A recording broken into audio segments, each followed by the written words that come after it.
नमस्कार, मैं दीपिका और आप देख रहे हैं इंडिया 30 डे डिजिटल। किसी दिन सुबह उठकर एक बार इसका जायजा लीजिए कि कितने घरों में अगली पीढ़ी के बच्चे रह रहे हैं। कितने बाहर निकलकर नोएडा, गुड़गांव, पूना, बेंगलुरु, चंडीगढ़, बॉम्बे, कलकत्ता, मद्रास, हैदराबाद, बड़ौदा जैसे बड़े शहरों में जाकर बस गए हैं। कल आप एक बार उन गली मोहल्लों से पैदल निकलिएगा जहां से आप बचपन में स्कूल जाते समय या दोस्तों के संग मस्ती करते हुए निकलते थे। तिरछी नज़रों से झांकिए, हर घर की ओर आपको एक चुपचाप सी सुनसानियत मिलेगी। न कोई आवाज़, न बच्चों का शोर, बस किसी किसी घर के बाहर या खिड़की में आते जाते लोगों को ताकते बुजुर्ग जरूर मिल जाएंगे। आखिर इन सूने होते घरों और खाली होते मोहल्ले का कारण क्या है? भौतिकवादी युग में हर व्यक्ति चाहता है कि उसके एक या दो बच्चे हों और वे बेहतर से बेहतर पढ़े लिखें। उनको लगता है या फिर दूसरे लोग उनको ऐसा महसूस कराते हैं कि छोटे शहर या कस्बे में पढ़ने से उनके बच्चे का करियर खराब हो जाएगा या फिर बच्चा बिगड़ जाएगा। बस यहीं से बच्चे निकल जाते हैं बड़े शहरों के हॉस्टलों में। अब भले ही दिल्ली और उस छोटे शहर में उसी क्लास का सिलेबस और किताबें वही हों, मगर मानसिक दबाव सा आ जाता है बड़े शहर में पढ़ने भेजने का। हालांकि इतना बाहर भेजने पर भी मुश्किल से 1% बच्चे आईआईटी, पीएमटी या क्लैट वगैरह निकाल पाते हैं। फिर वही माँ बाप बाकी बच्चों का पेमेंट सीट पर इंजीनियरिंग, मेडिकल या फिर बिजनेस मैनेजमेंट में दाखिला कराते हैं।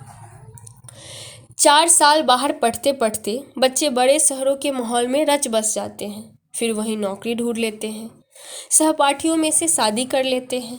आपको तो शादी के लिए हाँ करना ही है, अपनी इज्जत बचानी है तो, अन्यथा शादी वह करेंगे ही अपनी इच्छित साथी से। अब त्योहारों पर घर आते हैं माँ बाप के पास सिर्फ रस्म अदायगी है तो माँ बाप भी सभी को अपने बच्चों के बारे में गर्व से बताते हैं। 2-3 साल तक पैकेज के बारे में बताते हैं। 1 साल, 2 साल, कुछ साल बीत गए, माँ बाप बुढ़े हो रहे हैं, बच्चों ने लोन लेकर बड़े शहर में फ्लैट ले लिए हैं। अब अपना फ्लैट है तो त्योहारों पर जाना बंद। अब तो कोई ज़रूरी शादी ब्याह ही हो तो आते जाते। अब शादी ब्याह भी बैंक्वेट हॉल में होते हैं तो मोहल्ले और घर जाने की ज़्यादा ज़रूरत नहीं पड़ती, होटल में ही रह लेते हैं। हाँ, शादी ब्याह में कोई मोहल्ले वाला पूछ भी ले कि भाई अब कम आते जाते हो, तो छोटे शहर, छोटे माहौल, बच्चों की पढ़ाई का उलाहना देकर बोल ही देते हैं कि अब यहाँ रखा ही क्या है। खैर, बेटे बहू फ्लैट में शहर में रहते हैं। अब फ्लैट में तो इतनी जगह नहीं होती कि बूढ़े खांसते बीमार माँ बाप को साथ में रखा जाए। बेचारे पड़े रहते हैं अपने बनाए या पैतृक मकानों में। कोई बच्चा बागवान पिक्चर की तरह माँ बाप को आधा आधा रखने को भी तैयार नहीं है।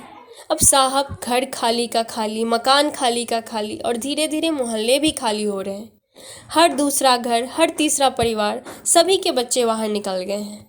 वहीं बड़े शहर में मकान ले लिया है, बच्चे पढ़ रहे हैं, अब वो वापस नहीं आएंगे। छोटे शहर में रखा ही क्या है, इंग्लिश मीडियम स्कूल नहीं है, हॉबीज क्लासेज नहीं है, आईआईटी पीएमटी की कोचिंग नहीं है, मॉल नहीं है, माहौल नहीं है, कुछ नहीं है साहब। आखिर इनके बिना जीवन कैसे चलेगा? पर कभी यूपीएससी सिविल सर्विसेज का रिजल्ट उठाकर देखिए, सबसे ज़्यादा लोग छोटे शहरों में से ही मिलेंगे। बस मन का वहम है। अब ये मॉल, ये बड़े स्कूल, ये बड़े टावर वाले मकान, सिर्फ इनमें ज़िंदगी नहीं चलती। एक वक्त बुढ़ापा ऐसा आता है जब आपको अपनों की ज़रूरत होती है। ये अपने आप को छोटे शहरों या गांवों में मिल सकते हैं, फ्लैटों की रेजिडेंट वेलफेयर एसोसिएशन में नहीं। कोलकाता, दिल्ली, मुंबई, पुणे, चंडीगढ़, नोएडा, गुड़गांव, बेंगलुरु में देखा है। वहाँ सब यात्रा 4 कंधों पर नहीं बल्कि एक खुली गाड़ी में पीछे शीशे की केबिन में जाती है। सीधे शमशान, 1-2 रिश्तेदार बस और सब खत्म। भाई साहब, ये खाली होते मकान, ये सूने होते मोहल्ले, इन्हें सिर्फ प्रॉपर्टी के नज़र से मत देखिए, बल्कि जीवन की खोती जीवंतता की नज़र से देखिए। आप पड़ोसी विहीन हो रहे हैं, आप वीरान हो रहे हैं। आज गांव सूने हो चुके हैं, शहर कराह रहे हैं। सूने घर आज भी राह देखते हैं, बंद दरवाजे बुलाते हैं पर कोई आता नहीं। सबको समझाइए, बसाइए लोगों को, छोटे शहरों और जन्म स्थानों के प्रति मोह जगाइए, प्रेम जगाइए। पढ़ने वाले तो सब जगह पढ़ लेते हैं। इंडिया 30 डे के लिए संपादक बजरंगबली सिंह की रिपोर्ट। नमस्कार।